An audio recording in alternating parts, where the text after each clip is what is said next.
Inulit ko, hindi ito pangbabash, paninira kay Luis. No, katulad po nila Tekram, ni Tekjun, paalala lang po to na siya ay hindi ganun kapribado ang buhay. Dahil ang mga taong tumutulong sa kanya ay nasa social media. At kapag nasa social media ka, siguraduhin mo, half of your life, no, malalaman ng tao. Maaaring ang hindi lang half.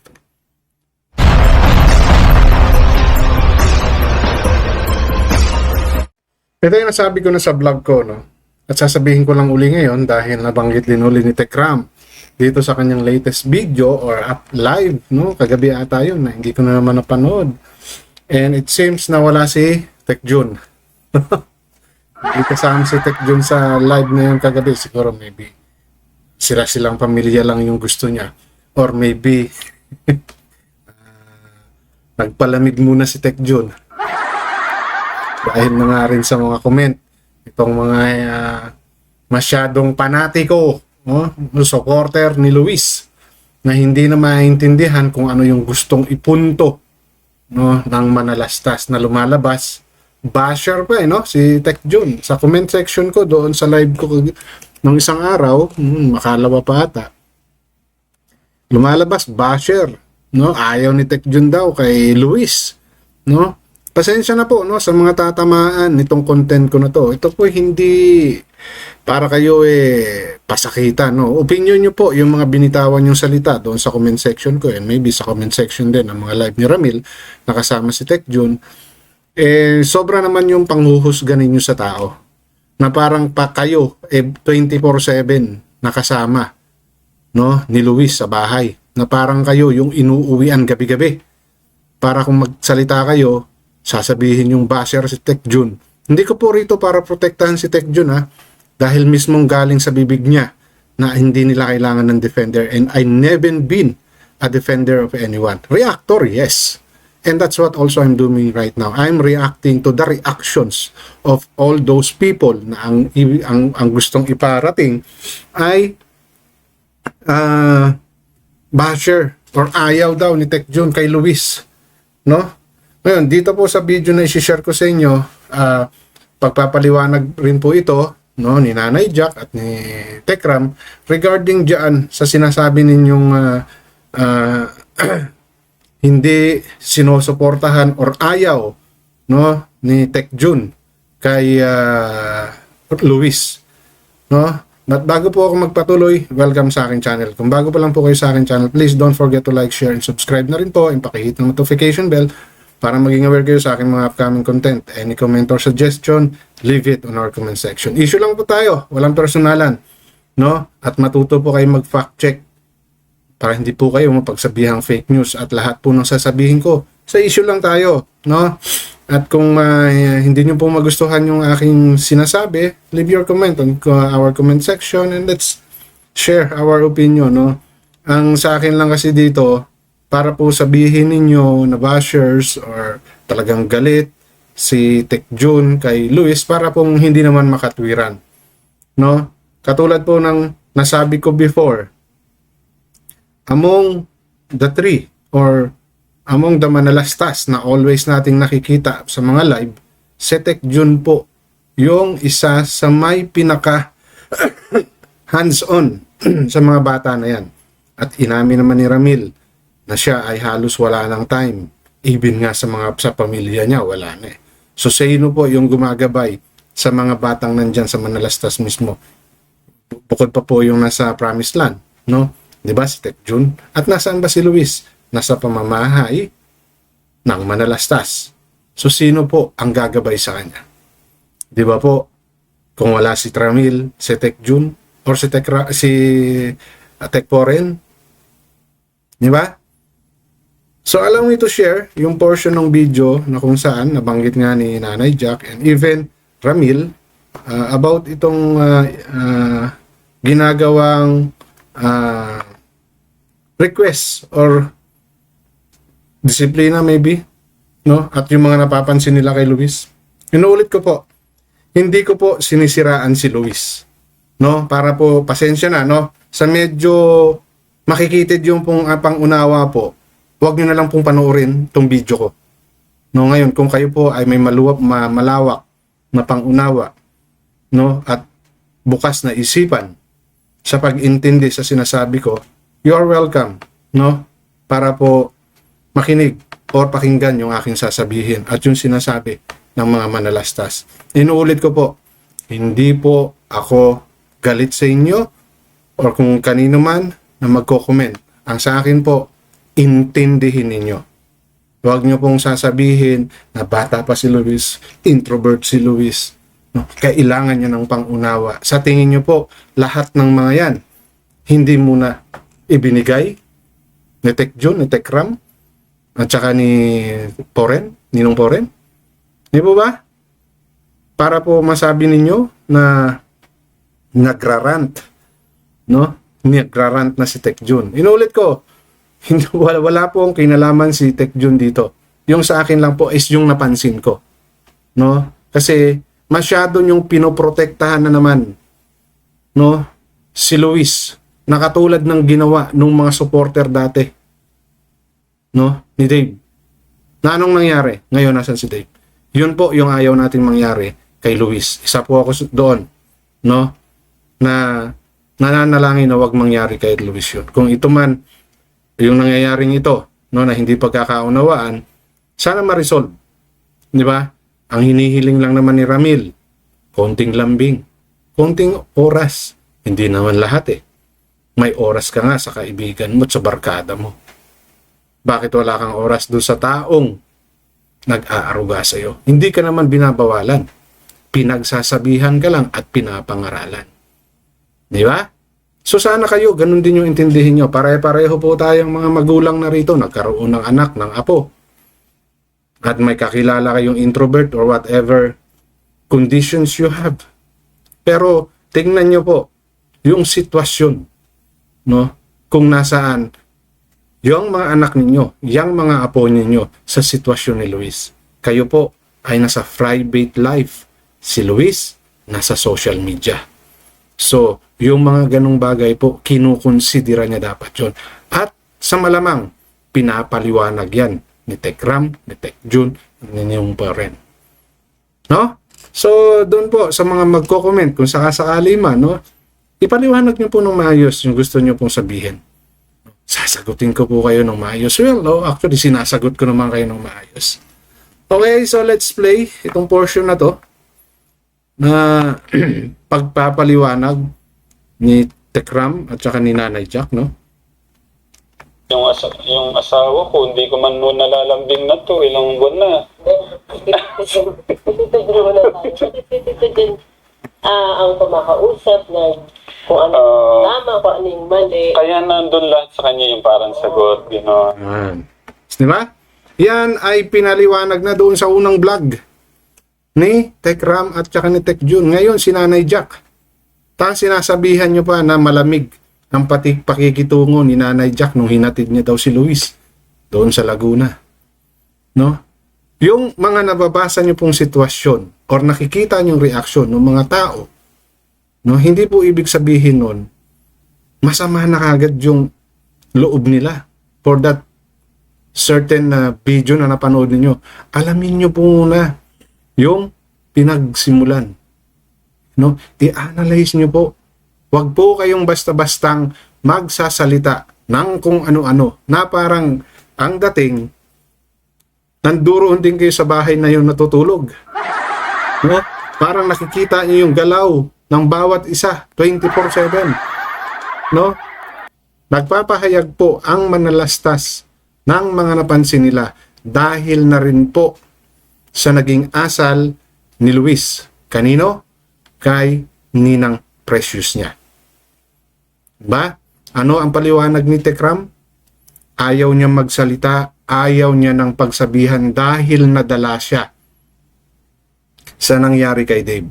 So, since si Ninang Precious ang nakiusap na alagaan uli ni Ramil si Luis, pinadaan niya. Diba? At anong ginawa ni Ninang Precious niya? pinagsabihan. Bandang huli, anong ginawa? Diba? Oo, sabihin na natin may mali man doon sa may mali sa ginawa ni Ninang Precious. Sabihin na natin, may mali siya dahil nag-social media siya. Pero isipin nyo po, yung ginawa ni Ninang Precious para siya ay mapabuti.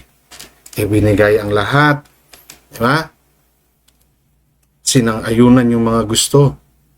Oo, hindi ko po ito sinusumbat. Okay? Wala pong panunumbat dito. Ang akin lang po rito, sana pahalagahan ni Luis yun. Pahalagahan ni Luis. Hindi naman sinabi na sundin niya lahat eh. Intindihin niya kung saan ang gagaling yung sinasabi ng ninang niya. Hindi na nakinig sa ninang niya, anong ginawa? Di ba? In-unfriend, I think, or binlock, whatever it is, ginawa rin sa nanay niya. So, ito po yung mga bagay na ngayon lang natin nalaman. Di ba? Tapos kayo, magre-react kayo na para bang inapi na si Luis. Sige, sabihin na natin. Hindi natin alam yung istorya kung bakit sila nagkablakan. Pero, bilang ina at naging ina-inahan, bakit ka magre-resort na gawin yung mga bagay na yan? Ibig sabihin, kaya mo na sarili mo. Di ba ba? Sa akin, sa inyo gawin yan. Di ba? Maging totoo po kayo. Halimbawang gawin sa inyo ng mga anak niyo yan. Pinagsasabihan nyo tapos bigla kayong i-block. Anong mararamdaman? Sige nga po.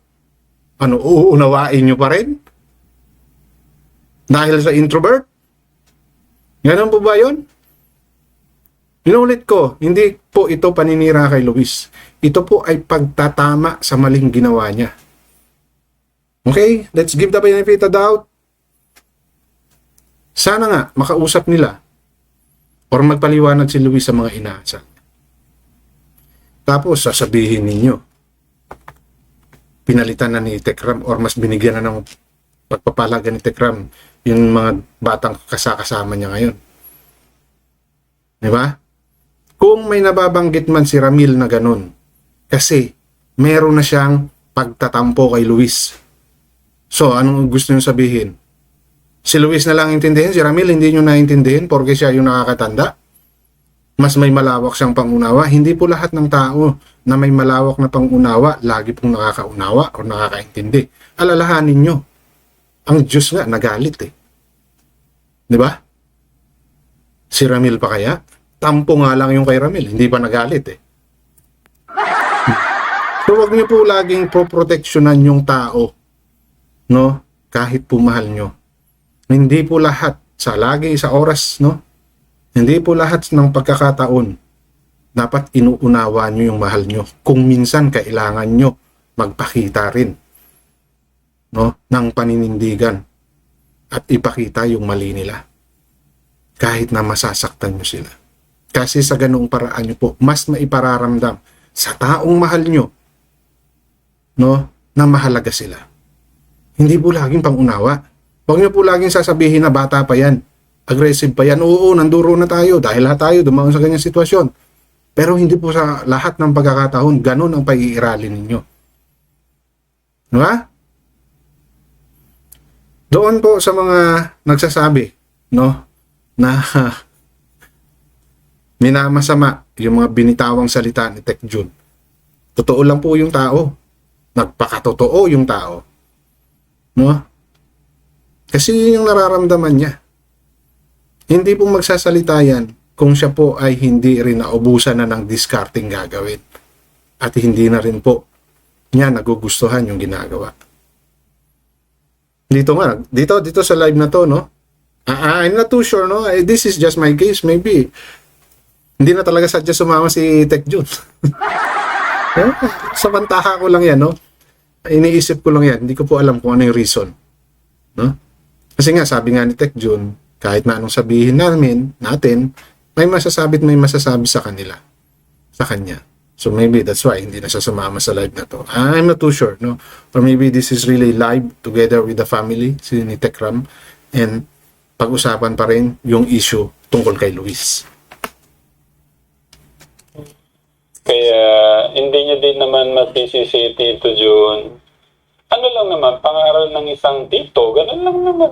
Wala naman pong masama doon sa ano niya. Ang gusto lang namin is ma-realize niya kung ano yung dapat niyang ayusin. Nasabay lang po kasi na umalis siya.